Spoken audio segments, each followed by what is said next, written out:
Hello and welcome to 6 Minute English. I'm Rob. And hello, I'm Neil. Hi there, Neil. Now, have you ever had a close encounter with a monkey or an ape? Well, I am sitting next to you, Rob.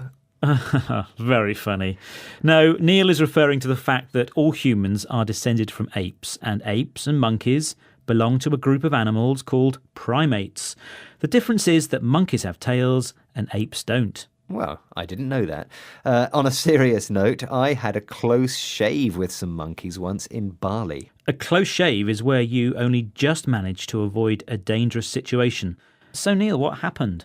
I was walking up a mountain on my own, and suddenly a bunch of monkeys jumped out of nowhere, blocking my path. Oh, goodness. OK, so what did you do? After standing there for ages while the monkeys screeched at me, I turned round and walked back the way I came. OK. If you screech at someone, it means to make a loud, high and unpleasant sound. So the monkeys won that face-off then? Absolutely, yes, they did. And a face-off, by the way, means an argument or fight. Well, today's show is about gibbons and the different sounds they make. Gibbons are small apes that live in Southeast Asia. And while Neil's monkeys screech unpleasantly, gibbons sound like they're singing. Musical apes, that's nice. So how about today's quiz question, Rob? OK, good idea.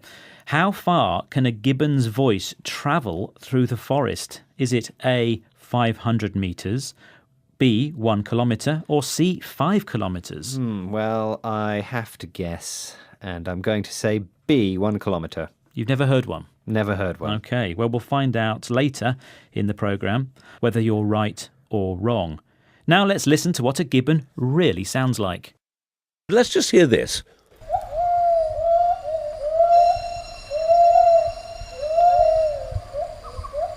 That's an absolutely wonderful, evocative sound, isn't it? Beautiful sound. And what are they doing there then? That is, I said talking to each other. Well, this is they're singing together. So a male and a female, when they hold a territory together, will sing every morning, what they call a duet.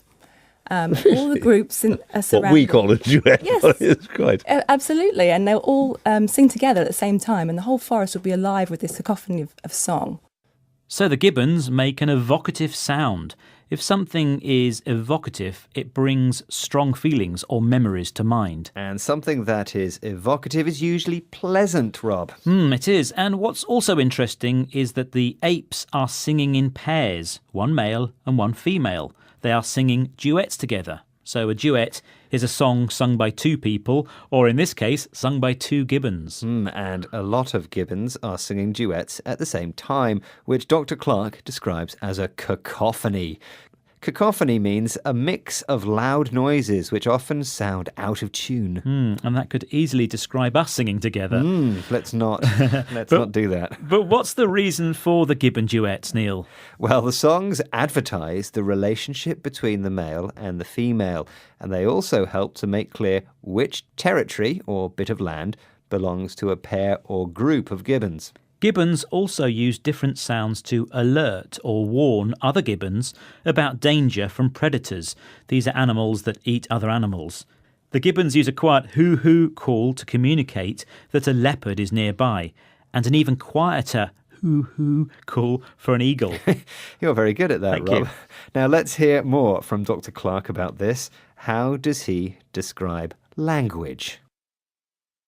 Yes, so the idea is that if we find things like context-specific calling in non-human primates, it suggests that way back in time, the ancestor that we shared with them also had context-specific calling. So basically it just gives us some clues to the evolutionary roots of complex communication like language.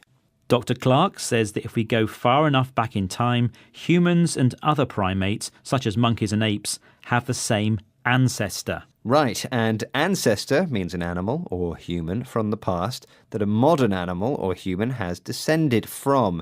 So, if this common ancestor used context-specific calls, like modern gibbons, then it could have passed on this ability to humans a long time ago. Context-specific calling means different calls for different situations. For example, one call for leopard and another for eagle. And evolutionary means a gradual process of change or development. OK, well, let's have the answer to the quiz question. Earlier, I asked, how far can a gibbon's voice travel through the forest? Is it A, 500 metres, B, 1 kilometre, or C, 5 kilometres? And I said B, 1 kilometre. And you were right. A good guess. Ah, or very perhaps good. you do know a lot about gibbons. So well done. Now, can we hear today's words again? Maybe in a gibbon's voice, Neil? Not sure about that. I'll do it in a human voice. Okay. Primates. A close shave. Screech. Face off. Gibbons. Evocative. Duet. Cacophony. Territory. Alert. Predators. Ancestor. Evolutionary. Thank you. Well, that's the end of today's 6 Minute English. You can hear more 6 Minute English programmes on our website at bbclearningenglish.com. Please join us again soon. Goodbye. Bye. 6 Minute English from the BBC.